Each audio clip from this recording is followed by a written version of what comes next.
Have you ever felt like financial security, especially something like, owning a home, it's perpetually just out of grasp?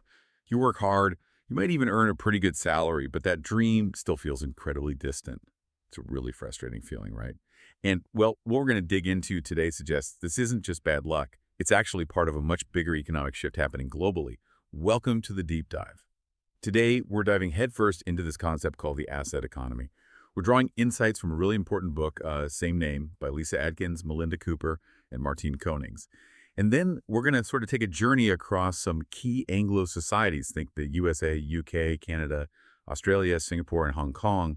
We want to see how wealth is actually passed down, or sometimes, importantly, not passed down across the generations. Yeah, exactly. And our goal here really is to pull out the crucial nuggets of knowledge about why. Why has owning assets become so incredibly central to financial well-being, especially between generations? We're aiming to get to the takeaways that genuinely matter for your understanding of wealth today. And we'll also be comparing the different tax situations, the strategies people use for wealth transfer in these places. It's a pretty complex picture, but we'll try to connect the dots. Okay, let's start there then. This whole idea of the asset economy. What does it actually mean? Why should we be paying attention?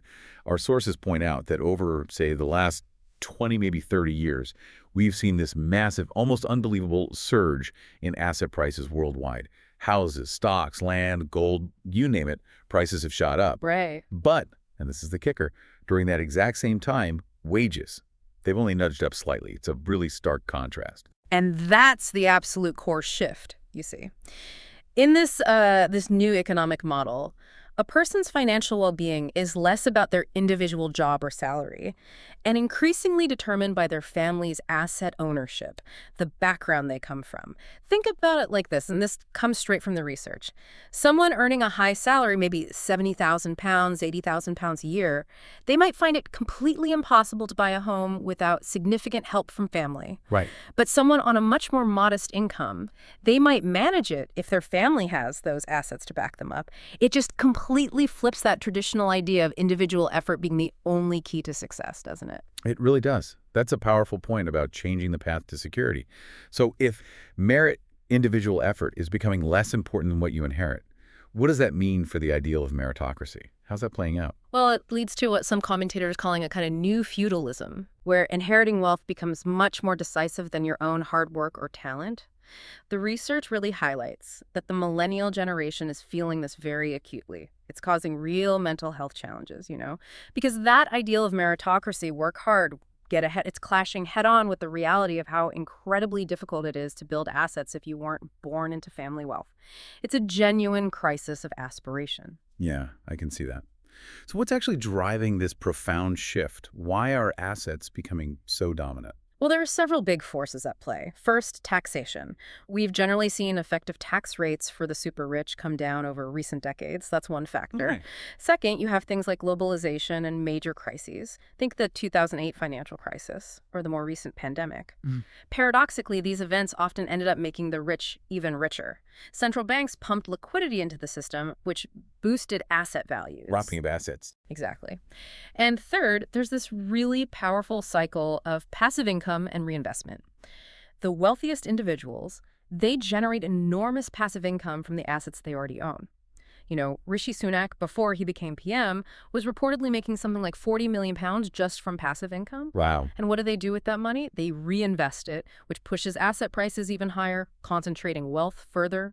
This can actually lead to the middle class finding their own assets being bought up by the wealthier, widening that gap. It ties into a really crucial economic idea. Piketty's R is greater than G. Ah, yes. The return on capital versus economic growth. Precisely. The return on capital your investments grows faster than the overall economy. So inherited wealth naturally pulls away from earned income over time. And some research even refines this further, suggesting it might be more like ARPG. The return on property ownership, specifically, is outpacing economic growth. That suggests an even wider inequality gap linked to housing. Okay, so given these strong forces, what's the long-term warning here? If this trend just keeps going, could we actually see the middle class facing widespread dispossession, increased poverty? The warning from the research is, frankly, quite dire. If this continues unchecked, yes, the middle class could face significant dispossession. Society as a whole could struggle with wider poverty. And it all points back to this idea that, supporting greater taxation of the super rich isn't just about fairness, it's potentially crucial for keeping wealth flowing through society, for protecting the middle class. Without measures like that, the concentration of assets just accelerates. The system might become increasingly unsustainable. That's a lot to think about. And it really makes you consider the ripple effects across generations. Yeah. So building on that, let's widen the lens now to how wealth actually gets transferred between generations in these Anglo societies. What role has something like home ownership played historically? Well, historically, especially in the Anglo-American model, homeownership became this really key welfare component. It offered families a buffer against economic shocks, a way to build security and have something tangible to pass down. And this brings us to that interesting Esau analogy from the sources, right? Sure. Older generations, maybe they grew up in more of a workers' economy where hard work felt like a guaranteed a path up. Now they face this tough dilemma. They can sell their homes, which have appreciated massively, to fund a comfortable retirement. But doing so might mean their kids, their grandkids, can never afford to get onto that property ladder themselves. It's a really difficult trade-off. Yeah. And this whole cycle of intergenerational transfers, while it helps some families, it clearly perpetuates wealth inequality overall. Okay, let's get into the specifics now, country by country. How do they handle wealth transfer? What are the tax implications? Let's start with Canada. Right, Canada. It's kind of unique because it hasn't had a direct inheritance tax since way back in 1972. Okay, so no inheritance tax. Simple? Well, not quite. It's not entirely tax-free when assets change hands at death. Instead, Canada uses a capital gains tax. There's something called a deemed disposition of capital property when someone dies. Basically, if you own, say, an investment property or stocks that have increased in value, the tax system treats it as if you sold them right at the moment of death. Half of that profit becomes taxable income in that final tax year. Ah, okay. So the gains are taxed, just not as an inheritance tax per se. Are there ways around that? There are some important exceptions. A big one is the rollover to a surviving spouse. That defers the tax until the second spouse passes away. And crucially, your principal residence, your main home, is exempt. The capital gain on that isn't taxed at death. That's huge for homeowners. Absolutely. Also, life insurance payouts, the death benefits, are generally non-taxable. That makes life insurance a popular tool for passing on funds tax efficiently. Now, for non-residents inheriting Canadian assets, it gets a bit more complex. There's a 25% Part 13 tax on things like RRIFs. Those are registered retirement income funds. Not inheritance, but retirement income. Correct. And there's also a 25% non-resident withholding tax on things like rental income or gains from selling inherited property. There are some complex strategies people use, like loss carryback or a post-mortem pipeline for private company shares to avoid double taxation. But honestly, these are super technical. You definitely need professional advice. Sounds like it. And one really practical point. The executor of the estate must get a clearance certificate from the Canada Revenue Agency. If they don't, they could be held personally liable for any unpaid taxes. Wow, okay. Good to know. And just for context, there was a big public backlash recently when a think tank suggested bringing back an estate tax 45% on estates over $5 million. It shows how sensitive this topic is in Canada. Very interesting. So Canada, no direct inheritance tax, but capital gains at death with key exemptions. How does that stack up against the United States? They have an estate tax, right? But it sounds different. It is different. The U.S. has an estate tax, not an inheritance tax. The key difference is who pays. An estate tax is levied on the deceased person's total estate before anything is distributed to the heirs. An inheritance tax, like the UK's, is typically paid by the person receiving the inheritance. Got it. So the U.S. taxes the estate itself? How much? The rate is currently around 40%, but, and this is a huge but, it only applies to estates exceeding a very high threshold. Back in 2018, it was over $11 million for an individual, and that amount is adjusted for inflation each year. So for the vast majority of American families, this federal estate tax simply doesn't apply. Right, so only for the very wealthy. Exactly. But here's where the U.S. system gets really interesting, especially in the context of the asset economy we discussed. It's something often called the angel of death loophole. Okay. More formally, it's the step-up in basis. When someone inherits an asset like stocks or real estate, its cost basis for tax purposes is generally stepped up to whatever its fair market value was at the time of the owner's death. What does that mean in practice? It means all the capital gains that accumulated during the deceased person's lifetime are effectively wiped out for tax purposes. Whoa. Yeah. Imagine someone bought stock for $10. It's worth $100 when they die. Their heir inherits it. If the heir immediately sells it for $100, they pay zero capital gains tax. If they sell it later for $105, they only pay tax on that $5 gain. Yeah. The $90 appreciation during the original owner's life. Tax-free. That's massive, a huge advantage for passing on appreciated assets. I heard there was some confusion about how this works with trusts. Absolutely. The step up in basis and trusts can get complicated. There was apparently some disagreement even between attorneys and accountants about certain types of irrevocable trusts. But the IRS issued guidance, Revenue Ruling 2023-2, to clarify things. Basically, if assets are in an irrevocable grantor trust and are not considered part of the grantor's taxable estate at death, they do not get the step up. Okay. However, if the trust includes something called a general power of appointment, which pulls the assets back into the grantor's estate for tax purposes, then those assets do get the step up. Nuances matter. They really do. And this feeds into strategies used by the ultra-wealthy, sometimes called buy, borrow, die. Buy, borrow, die. Yeah. They buy assets, they hold on to them, avoiding capital gains tax. They don't need high salaries, avoiding income tax. Instead, they borrow huge amounts of money against their assets to fund their lifestyle. Loans aren't taxable income. Clever. Then, when they die, the assets get that step up in basis, wiping out the gains, and the estate might use some assets to pay off the loans. It's a way to live off wealth and pass it on very tax efficiently. Incredible. So there's debate about changing this. Oh, yes. There are proposals like taxing capital gains at death, treating death as a constructive realization event, similar to Canada's deemed disposition, or maybe converting the estate tax into an inheritance tax paid by recipients, which some argue would be more progressive. Big debates. Fascinating stuff. So the U.S., despite an estate tax, has this huge step-up mechanism. Let's hop across the pond to the United Kingdom. They have a more direct inheritance tax, IHT. How does that work? Right, the United Kingdom. They have inheritance tax, or IHT. It's charged at 40% on the value of an estate above certain thresholds, called nil rate bands. Everyone has a basic nil rate band, and there's an additional one if you pass on your main residence to direct descendants. 40% sounds pretty steep. It does, but the UK system also has quite a few established ways to, let's say, manage or reduce that IHT liability. Planning is key. Okay, like what? Well, gifting is a big one. There are small annual allowances, like £250 per recipient, or larger gifts for weddings. But the main tool is the 7-year rule. The 7-year rule. Yeah, these are called potentially exempt transfers, or PEATs. If you make an outright gift to an individual, say, a chunk of cash or assets, and you live for 7 years after making that gift, it falls completely outside your estate for IHT purposes. It becomes totally tax-free. 7 years. What if you don't make it 7 years? If you pass away between 3 and 7 years after making the gift, there's something called taper relief, which reduces the amount of IHT due on the gift on a sliding scale. Less than 3 years, it's fully taxed. Interesting. Any other gifting strategies? Yes, another potentially very powerful one is making regular gifts out of income. If you can show these gifts are part of your normal expenditure, made from your surplus income, and crucially don't reduce your standard of living, they can be immediately exempt from IHT. No 7-year wait. Ah, but you need proof. Absolutely. Good record keeping is essential for that one. Trusts are also common planning tools, though the rules around trusts and IHT are complex, with potential lifetime charges and periodic charges. What about life insurance? That's another common strategy. You take out a life insurance policy, but you place it in trust. This means when the policy pays out on your death, the money goes directly to the beneficiaries named in the trust. It doesn't form part of your estate, so it isn't subject to IHT.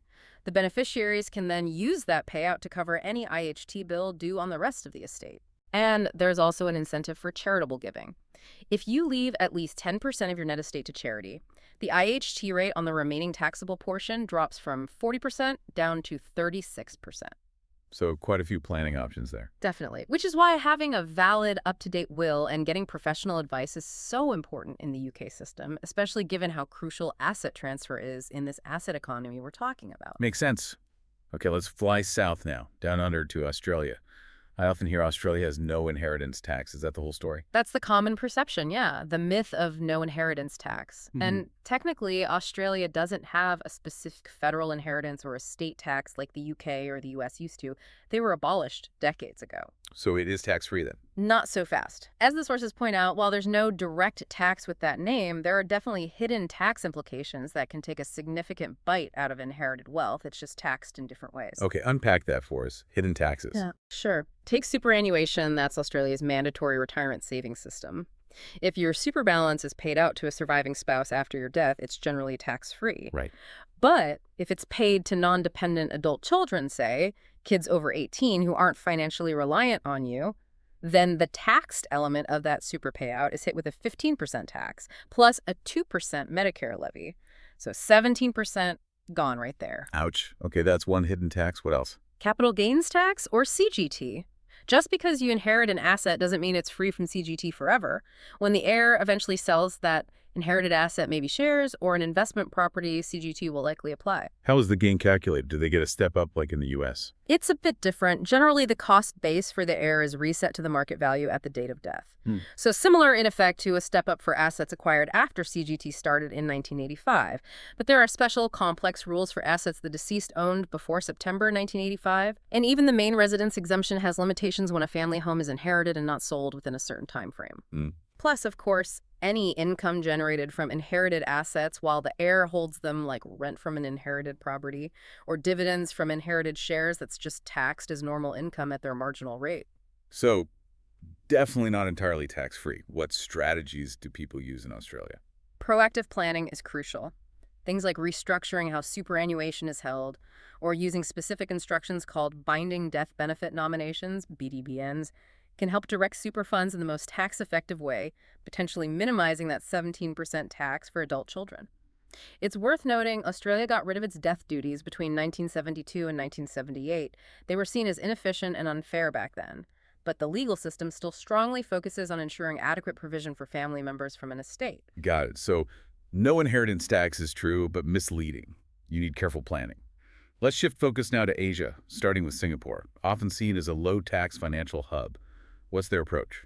Singapore is quite striking. Currently, it has no inheritance tax, no estate duty, no capital gains tax, and no net wealth tax. Wow, quite a list of no taxes. Why did they abolish estate duty? They got rid of it back in 2008. The official reason was largely that it had become an unsustainable source of tax revenue. How? Basically, the ultra-rich were getting very good at avoiding it through planning, like gifting away properties during their lifetime.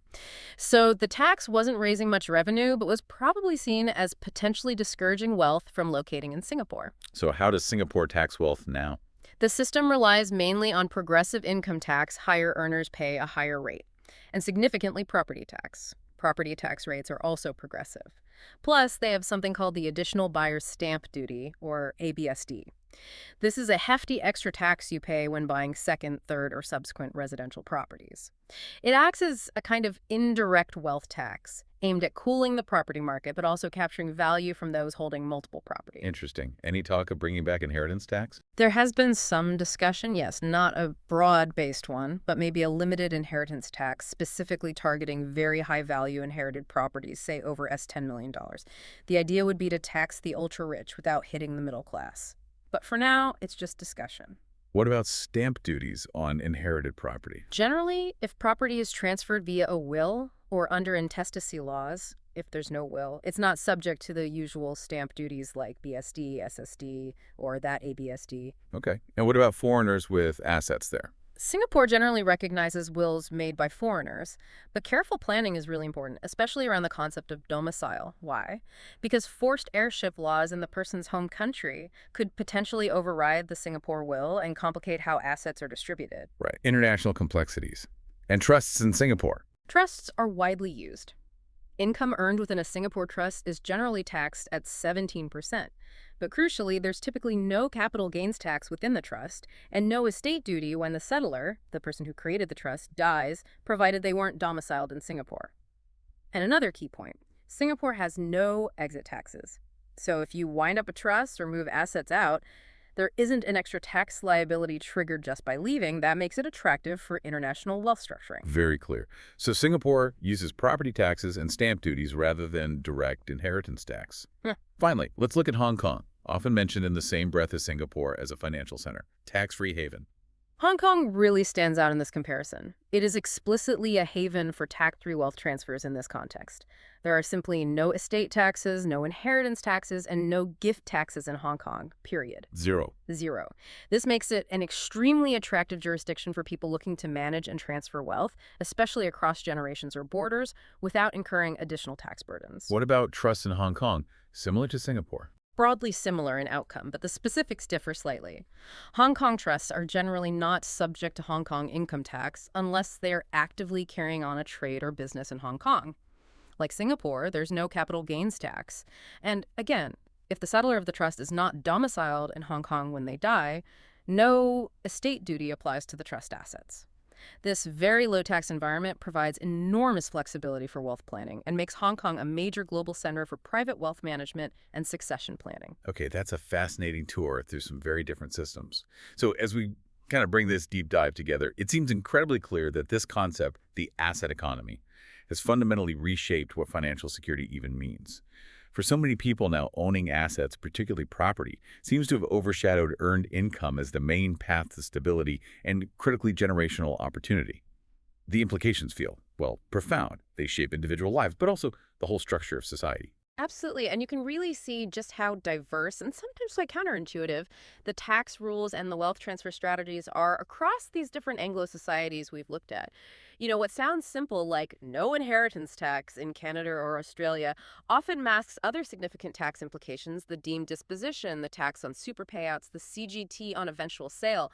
It really underscores that passing wealth effectively today isn't straightforward. It's become a very complex strategic game requiring deep knowledge and careful planning.